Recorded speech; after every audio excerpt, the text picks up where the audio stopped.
Bonjour, donc toujours extrait du site brevet.wifeo.com, nous allons cette fois nous intéresser à cet exercice agrandissement-réduction, donc extrait du chapitre géométrie dans l'espace. Donc nous avons une pyramide SABCD et on vous dit que la base est rectangle ABCD de centre haut. Donc c'est très important déjà de noter que la base est un rectangle.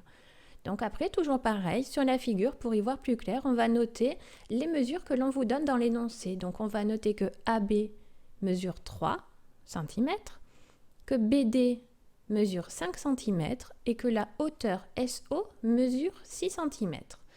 Donc, première question, on vous demande de montrer que AD égale 4 cm. Déjà là, on aura la réponse pour vérifier notre résultat. On vous la donne pour que vous puissiez faire la suite de l'exercice, même si vous n'avez pas réussi la première question. Mais donc là, on va regarder à calculer AD.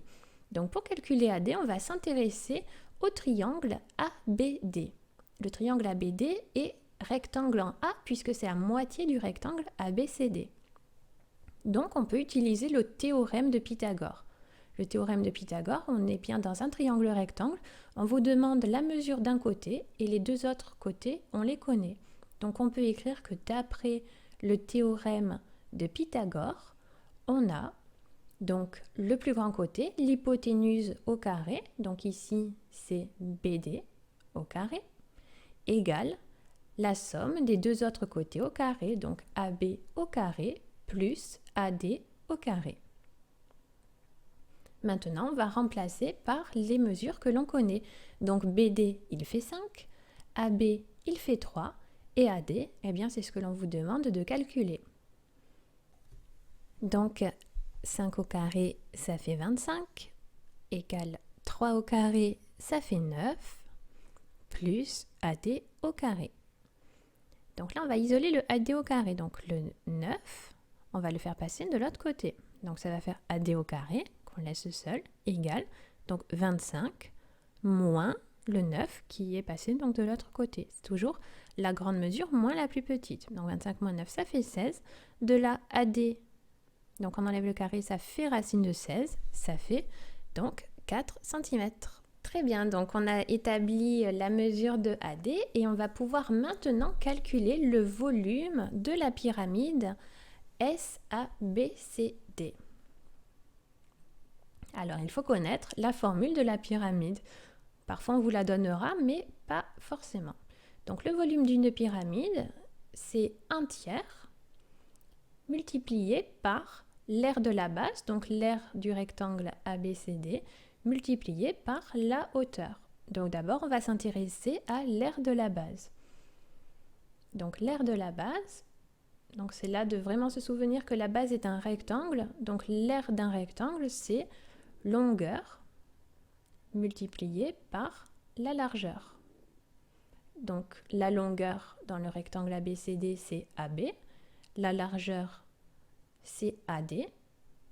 AB je le connais, il fait 3 et AD il fait 4, c'est ce que l'on vient de calculer. 3 fois 4, donc l'aire de la base est égale à 12 cm², puisqu'on parle de l'aire. Maintenant, on va s'intéresser à la hauteur. Donc la hauteur de cette pyramide, la hauteur correspond à SO. Et on vous dit que SO mesure 6 cm. Maintenant, je fais le calcul, donc je reprends la formule du volume, 1/3 multiplié par la base, donc 12, multiplié par la hauteur, donc 6. Je prends la calculatrice, 1/3, faites-le en même temps.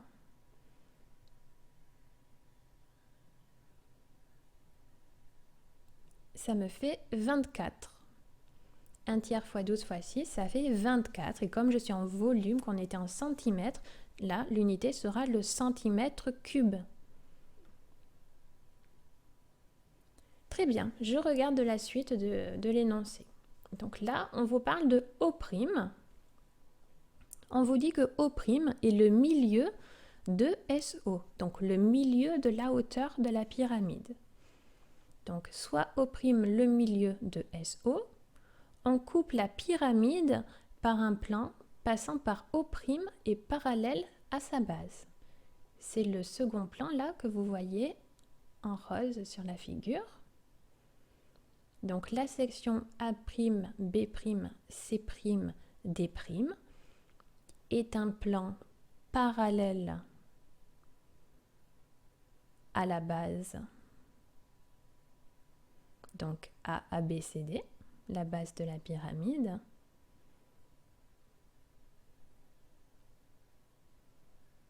Et on vous a dit que la base de la pyramide est un rectangle. Donc la section parallèle à la pyramide, eh bien, elle sera de nature identique. Donc sa nature est donc la même. La nature de A', B', C', D' est la même que ABCD. Donc c'est un rectangle. Très bien, on peut regarder la suite de l'énoncé.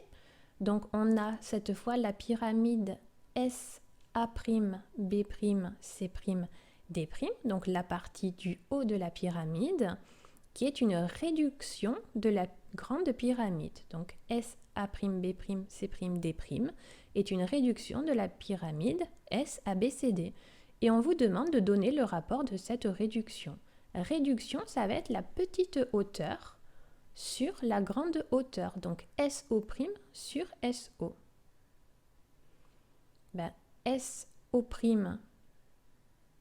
vu que ça passe à la moitié, ça va être SO divisé par 2. Donc SO' mesure 3 et SO mesure 6. Donc le rapport de réduction, ce sera 1/2, puisque ça passe au milieu.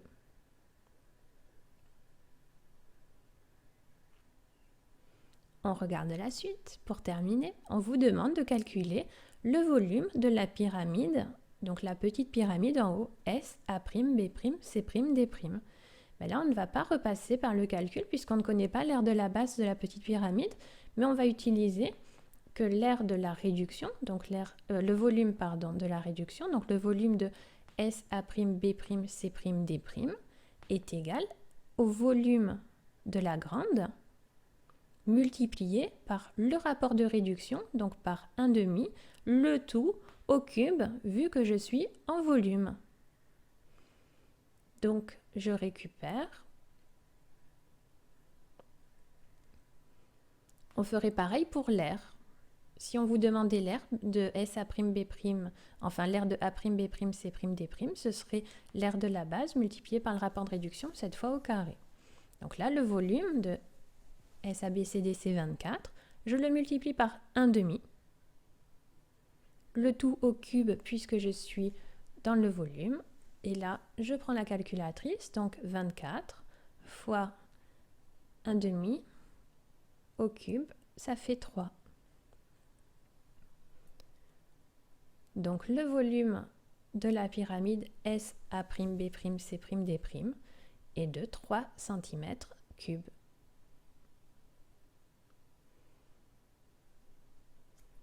Donc ce qui est très important quand on a ce type d'exercice, c'est vraiment de regarder quelle est la nature de la base de la pyramide. Ça peut être un triangle, un rectangle, un carré, donc ça c'est important. Et après de regarder quel est le rapport de réduction, et après cela me semble assez simple. J'espère avoir été claire. À vous de jouer. N'hésitez pas à voir et revoir mes autres vidéos. Dans cet exercice de géométrie, nous allons utiliser la trigonométrie, c'est-à-dire sinus, cosinus, tan. Pour développer un calcul littéral, il vous faut connaître les identités remarquables. Donc là, on repère l'identité. Pour passer à la factorisation, je dois trouver le facteur commun, c'est-à-dire le point commun des deux côtés. L'écriture scientifique d'un nombre est toujours composée d'un nombre compris entre 1 et 2. Si ce n'est pas déjà fait, abonnez-vous à ma chaîne YouTube, car les maths, ça se mate!